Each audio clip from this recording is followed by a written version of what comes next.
The story begins as everyone has a past they wanted to hide. It seems this person has already taken care of all the bad people after Aoi-kun, as he was held against his will. Miyako claims that he only belongs to her, which for him this was like a nightmarish past he doesn't want to remember. As the investigators questioned Aoi-kun, it seems they were handling a case where more than 10 separate classes each involving different stalkers. It seems they haven't heard such an absurd thing like this. The investigators suggest in all honesty that a change in environment would be in best interest for her son. At class, Aoi-kun's classmate gossiped about him not being the talkative type. It seems even after moving for a whole week he hasn't said anything and they label him like a ghost, pointing out his soul and body is already dead. Aoi-kun finds this annoying as he ponders his classmate not knowing anything about his circumstances, as no one would believe anything he would explain. As he was lost in thought, his classmates suddenly brought up a lady that moved next door, which was smoking hot. This piqued Aoi-kun's interest, especially the part they talked about her arms having bandaged up. He tries to deny this but remembers the past as the same woman who was covered in bandages in her arms approaches Aoi-kun. She exclaims of the police not being able to help him, as the ones pursuing him all this time aren't human, but she assures him that even if they resemble creatures from fantasy she would take care of them for him. Her figure was full blood and has an aura of an obsessive person. We then transition back to where Aoi-kun is called out by a classmate. This suddenly startled him, screaming and falling off his chair. The two stood still, confused and full of embarrassment for the sudden spook. Later on they headed to a convenience store, where Ueda forgives Aoi-kun for overreacting like that as they are friends anyway. He points out that anyone would jump back if they were suddenly touched on the shoulder. He claims that Ueda doesn't need to associate herself with him, but hearing this made Ueda worried, wondering if she can't be concerned about him. This left him no choice but to agree, and was suddenly talked about the stalker that he mentioned before, which Ueda points out that it might be related to the rumors that's been going around. It seems what the boys was talking about a certain woman earlier. It seems she is being brought up in other classes too. It seems they find her to be beautiful, but it seems like she's been talking to everyone she meets. It's also known that she was asking about a certain male student that moved into town recently, which pointed towards him as it can only be him that fits the description. Hearing this made Aoi-kun to be surprised and spooked a little. He then whispers under his breath the name Miyako. He felt anxious as it seems she came after him. Which he then suddenly got interrupted by Ueda claiming of doing something about it for him.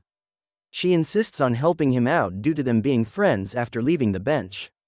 It seems Miyako was following behind their tracks. We then transition to Aoi-kun being led to an abandoned school building. Learning this a place a while ago, it seems no one comes here anymore. Upon entering the place, it seems she likes quiet places like this, and claims it's perfect for what she have planned as it's just a little further. Aoi-kun suddenly asks that they should head back, even though he doesn't know what she's planning doing. He doesn't want to put her in any more danger. As he tries explaining about Miyako, Ueda all along seems to know his circumstances, which she explains on why she brought him here, as the woman named Miyako would just get in her way, as she's been guarding and watching over him far longer than she has for so many years. As she slowly reveals herself, she then asks Aoi-kun to look at her possessive eyes, asking them to become one and not run. As she held his face, she then reveals her true form of a giant centipede, questioning if he was more excited seeing her true self. Aoi-kun suddenly remembered Miyako's words as they are not human, and denies reality in front of him as it's definitely a bad dream and otherwise he would perish. As he is about to face the monster in front, a voice could be heard saying, "I found you." Miyako suddenly intervenes, striking Ueda in her monster form, talking down as they are pest. As she struck her, she doesn't want the insect to run away from her, and won't let her go that easily, since she gave her beloved Aoi-kun a scar. With her obsessive personality, she then put judgment towards the insect, exclaiming it deserved a painful death. As the insect got away, Miyako gazed upon Aoi-kun in silence, which shortly after Aoi-kun asks that she stays away from him. Miyako looks down bad, ready to devour Aoi-kun as it's been such a long time since they could meet again.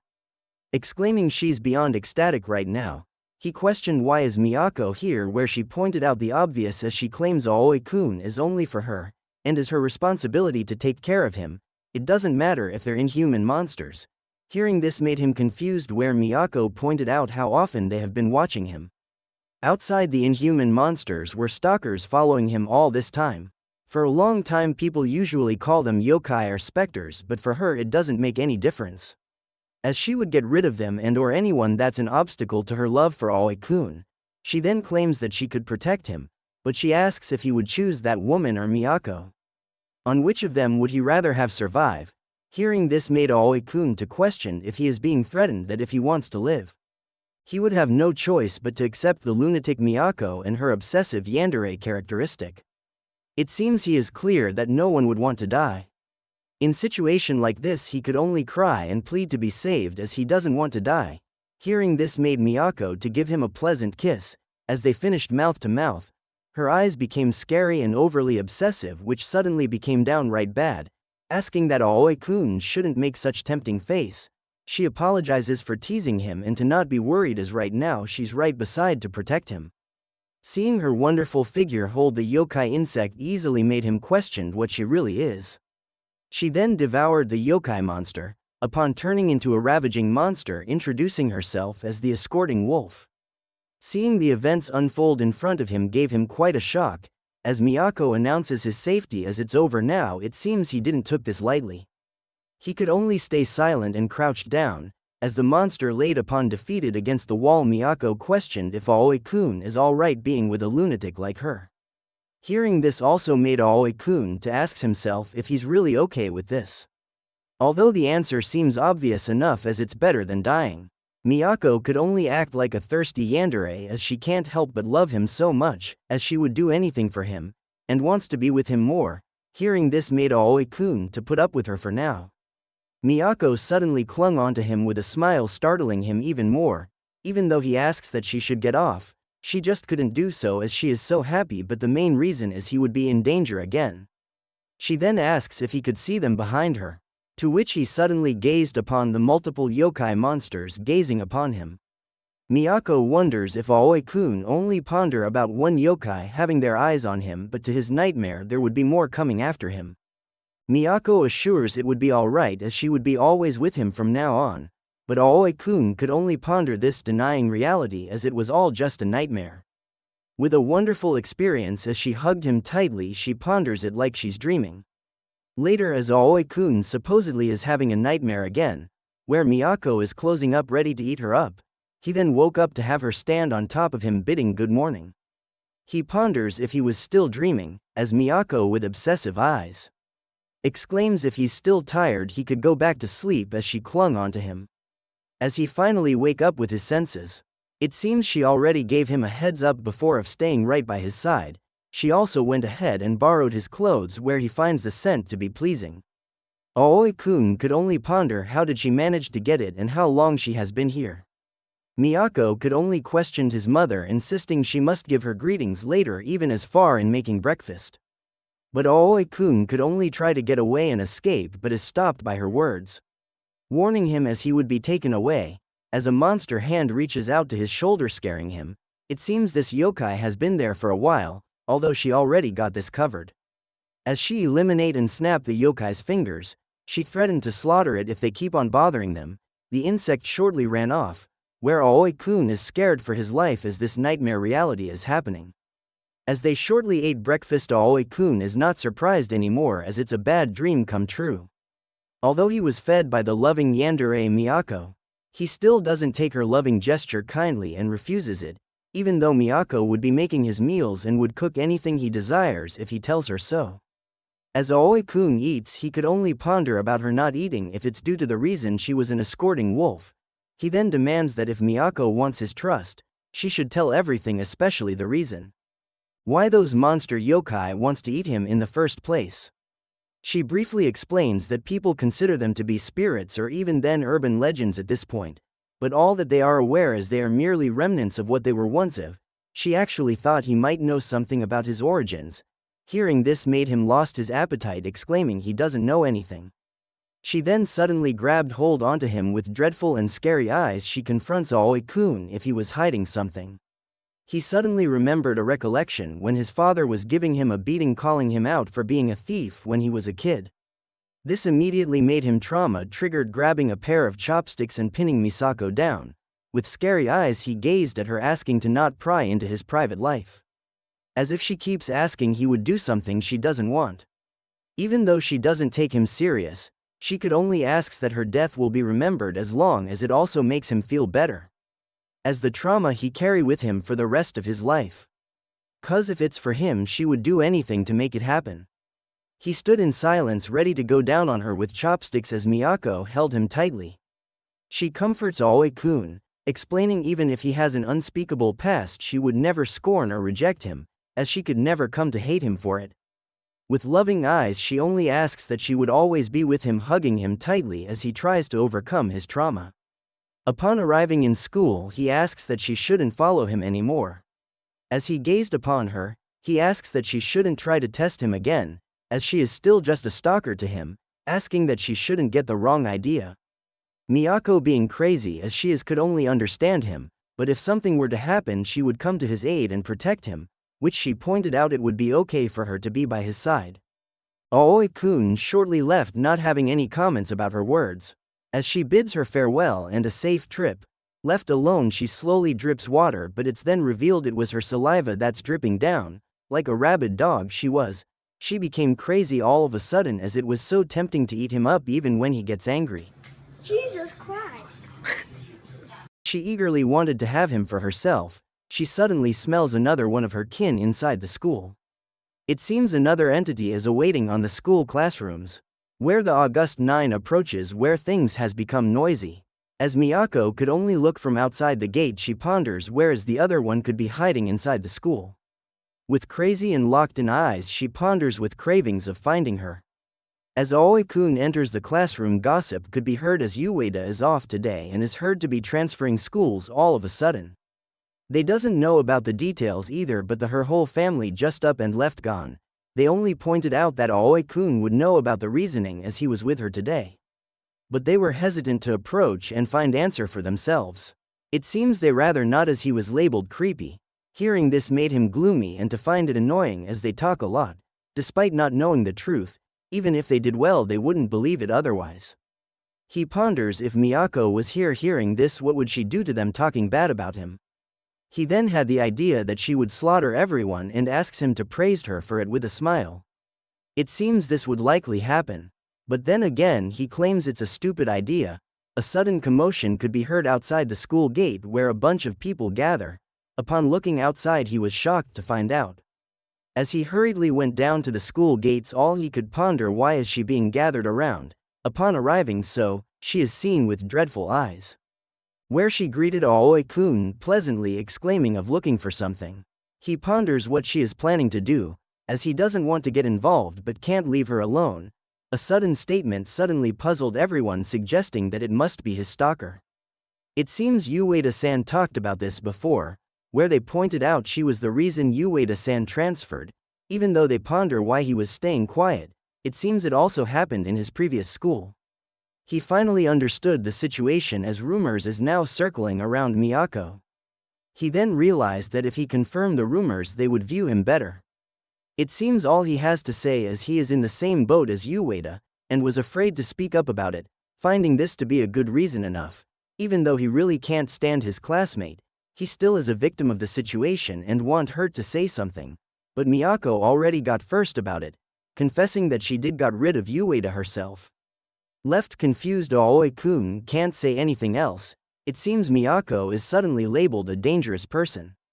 It seems they all decided to throw stuff at her and make a mockery with dreadful looks. Aoi-kun questioned the situation, as these guys are going too far with their actions towards her. Even though Miyako is the weird one revealing herself to be the culprit, and things would turn out like this, even though it only make her look bad, he questioned why are they going far like this towards her, as they ridicule and talk bad about her.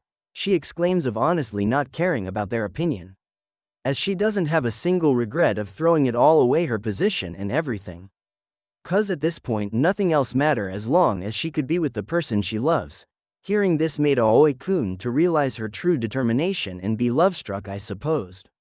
Hearing this made his classmates to be confused. Despite this they still continued to harass and throw stuff at her. But Aoi-kun suddenly intervenes, shielding her and being hit with a rock. Miyako is surprised seeing him stand bravely. Seeing him stood between the stalker, they questioned his actions, where he confronts that his classmates would not understand anything, calling them dumb. As he was about to get attacked, Miyako suddenly grabs hold of him, pulling him away to safety. As Miyako tend to his wounds far away from the commotion, he questioned her purpose on coming to school, where she reveals the creature she chased off this morning crawled all the way in the morning here. It seems it blended with the other students. Despite this, she already remembered her face and would deal with her right away. Aoi-kun's only concern is that he won't be able to go to school anymore. But Miyako sees this positively, as they would be together even more. As she clung onto him, she finds him to be really cool and has fallen in love with him again. It seems he tossed everything aside. Aoi-kun would never normally say that, even his own mother has never said that for him. As Miyako ponders why did he say that towards her, this made her to be riled up and ecstatic, making her to be down bad thirsty. But a sudden figure from behind watches them. Back at home, Aoi-kun doesn't want to let Miyako in despite introducing herself, and it seems he is pissed off about her barging in. He then reveals having a home visit today. It seems he hasn't been going to school lately and didn't tell anything to his mother either. Where a homeroom teacher is coming to check up on him. It seems he doesn't want her to be around, considering it would cause more trouble, so in the meantime she asks that she shouldn't barged in as it won't take long. Miyako's concerned is if she is disguised as a monster, the one in trouble would be him. He explains if that happens she should come protect him. It seems he finds himself to be asking too much, but this should be acceptable towards her. Which she smiled softly, assuring she would protect him no matter what, and then exclaims that no matter what happens, even if nothing happens, he should only call for her. She then slowly licked the glass window, rubbing her chest against it, exclaiming that sooner or later the day will come when you won't have to open the door for her anymore. It seems he doesn't have a choice and found her dangerous. As Miyako slowly creeps up, she wonders how he would call for her. As she pointed, her teacher isn't here yet. A voice could be heard asking to let go of Aoi-kun. The homeroom teacher suddenly is seen at the hallway, asking to let her student go. As she tries her best to help Aoi-kun, they then shortly cleared up the misunderstanding after. The homeroom teacher apologizes, claiming she tend to lose sight of her surroundings when she gets agitated, upon revealing she was the homeroom teacher. Both Aoi-kun and Miyako is left quiet to observe her. It seems the misunderstanding was cleared up using the reasoning Miyako was a relative of his. She then asks if he doesn't mind if his guardian is present for this session right now. Aoi-kun looks at Miyako, where she shows no response, which assumes that his homeroom teacher isn't a monster, then giving him a bit of relief, but he doesn't know how to talk to non-threatening people.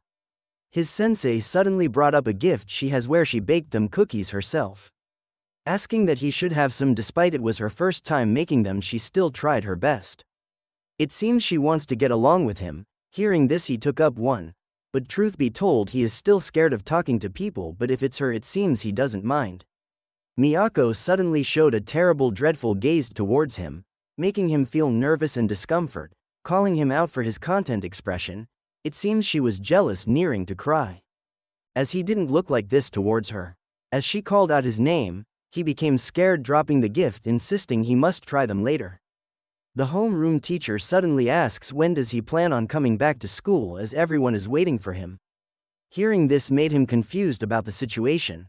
His teacher pointed out that all of his classmates should be all aware of his circumstances, as she already had a talk with them, and they would surely understand once he clears up the misconception about Miyako-san.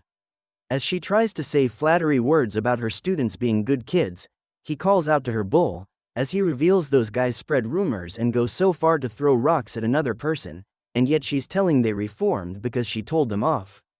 With scary and dark eyes, it seems he already knew he was being deceived by her. The homeroom teacher suddenly questioned if he doesn't believed her, where it's then revealed her eyes became hypnotic and her voice suddenly echoes inside his head.